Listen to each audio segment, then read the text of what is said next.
Welcome to this session, which is on written communication, 10 tips for managing clients. So a quick summary up front. We're going to go through 10 quick tips in about 10 minutes, ideally. So the first one's going to be about your client's perspective and what they're expecting of you. The second one is your own goals and your own objectives in your writing.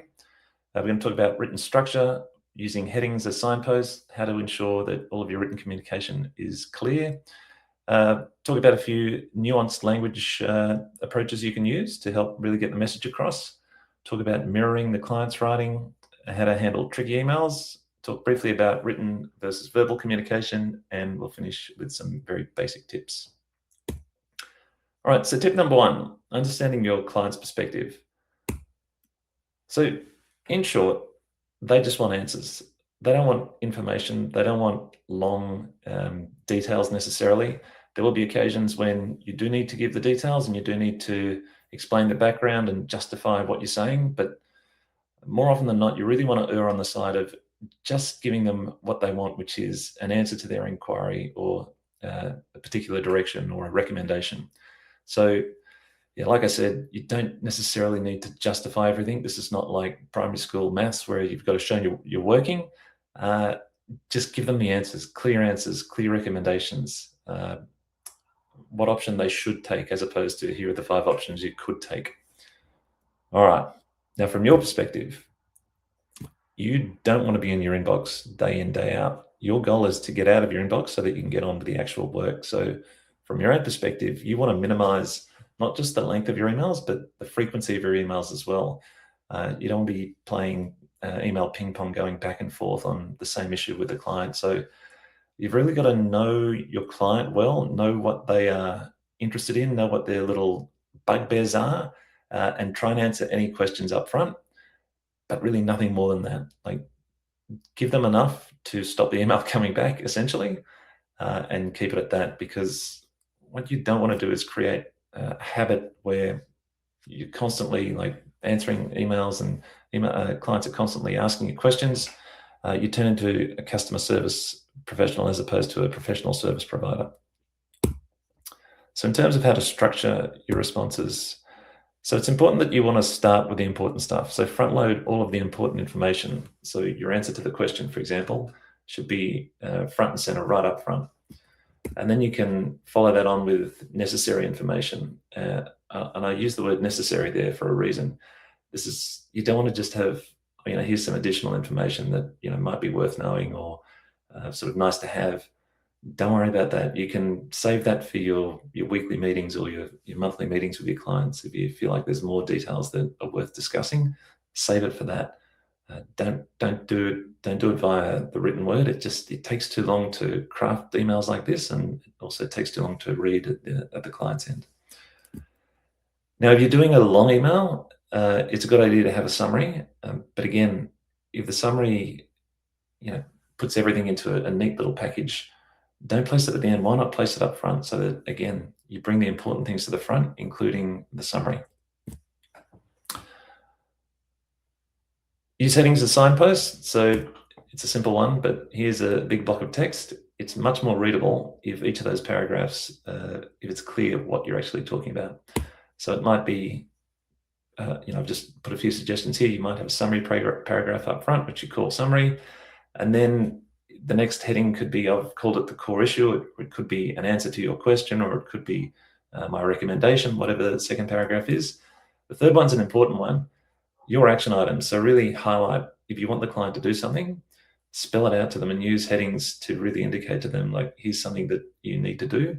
And then the last one, again, I wouldn't encourage putting in additional information just for the sake of it. But if there is something that you do want the client to be across, nothing for them to do necessarily, then you can do that in the last paragraph, and you can call that an FYI as a heading or something of that nature. All right, clarity. Everyone wants clarity in their written communication, and it goes both ways. It's not just clarity coming out of your inbox. You want clarity of the questions coming through from your client as well. So we'll talk about both of those quickly. So firstly, clarity going out of your inbox. You can talk about what something means in a very clear way, but sometimes the best way to clarify something is not to just say what it is, but also say what it isn't. So it could be something like, let's say you're a lawyer and it's a legal document. You might tell your client, look, this ruling gives you the right to do A, B, and C. But just to be clear, it does not mean you now have the right to do X, Y, and Z. Another example might be if you're a communications consultancy helping a corporate client with communications, you might say, look, we have a retainer with you and you can leverage this via the retainer for all external communications. So it's press releases or things that you put up on your website that's there for the public to see. But the retainer does not mean that we can help you with internal communications to your staff. So something like that just makes it very black and white when you say this is what you get and this is what you don't get. Now, in terms of communication coming in from your client, often you'll get a request or a question that just doesn't make sense. And it's normally a reflection that the client themselves doesn't quite understand what's going on. Now, you want clarity. And if you just say to the client, oh, can you clarify that, please? Look, they probably can't. They're confused and they're not understanding things. So that's why it's coming through as a garbled sort of nonsense question. So the best thing you can do for your client is just to give them options and say, look, if you're asking this, then the answer is this.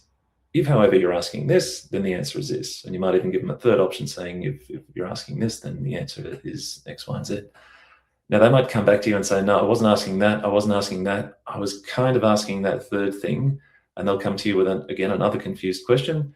And you can just repeat the process until you finally hone it down and drill it down into what the actual question is they're asking. And normally, once you have clarity on the question, the answer flows pretty easily thereafter.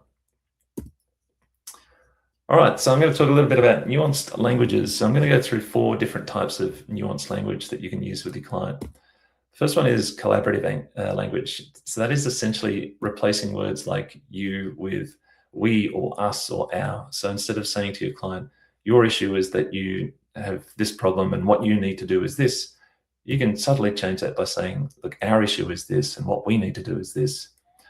If you have a client that is potentially hostile and it might be a bit of a situation, you want to use neutral, objective language so that you don't rile your client up. So, if they've made a mistake and they're denying it, instead of saying, look, you claimed that you were going to do this and you failed to do this, just replace that with neutral language like, you stated you were going to do this, we get to receive this.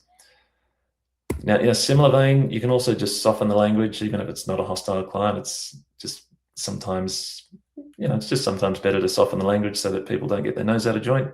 So it might be something like, oh, you should do this. People might take umbrage to that. So you could just replace that with, oh, have you tried this? That's a naive question, could be replaced with, that's an innocent question. And then finally, reasoned language. So this is, if ever you're in a situation where a client is accusing you of having dropped the ball on something. So it might be, let's say you were late submitting something on behalf of your client. They might come to you and say, oh, you submitted, our submission went in late. And you can say, yes, but we were held up by the other side who you were transacting with. Now, that use of the word but, it's only a small word, but it makes it sound like you're making an excuse.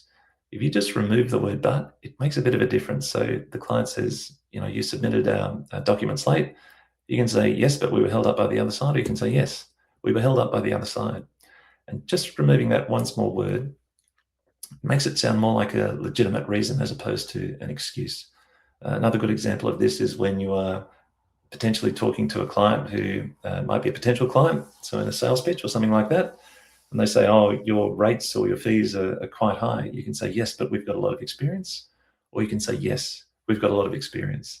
And that way you're really owning it and you're almost daring the potential client to go and find someone cheaper who's less experienced than you. So those are a few subtle things you can do. They don't change the world, but they're easy to do. So why not do them is my attitude. Similarly, you can change your lingo to mirror what the client's saying. Again, these are only subtle things that don't change the world, but you can do them so easily. So why not do them? So firstly, the formality. If you've got a client who's very formal in the way they write, or a client who's very casual in the way they write, whatever it is, just match their level of formality or casualness. If they've got their own internal slang or internal acronyms for certain things, then again, meet them where they're at. For example, I had a client who had both transactional revenue and advertising revenue, but he didn't call it that. He called it these internal acronyms. I can't even remember what they were, but when I first started, I referred to them as advertising revenue and transactional revenue, but then I started to adopt his slang. It just improve things slightly. Even simple things like sign-off phrases, the way they end an email, whether it's many thanks or kind regards or cheers, you can just mimic that as well and address them by the name they use to sign off. So if David signs off his emails as Dave, then you can address him as Dave. Simple stuff, I know, but again, it costs you nothing to do it, so why not do it? Now, sometimes you'll get an email from your client and it's a tricky one and it needs some thought and you need some time to digest it, take it in, have a think about it, perhaps talk to a colleague and get some ideas from them. And it'll take some time, and half a day goes by, or perhaps a full day, maybe even 2 days, and you're working on it behind the scenes and it turns out to be even harder than you realized. All of a sudden, 3 or 4 days have gone past and the client's getting very, very angsty now because they're just getting radio silence. So when you do get a tricky email like this, here's a useful idea, a useful placeholder that you can use. So you just acknowledge the email. Just say, hi, I just want to quickly acknowledge your email. I need to give it some thought, maybe discuss with my colleagues, but I'll get back to you by the end of the week. So now they're not sitting there getting radio silence. They know it's being worked on, gives you some breathing space, but it also demonstrates that you're actually taking their work seriously, that you are giving it due care and due attention, which can only be a good thing in the eyes of your client. So second last one here, quick one on verbal communication.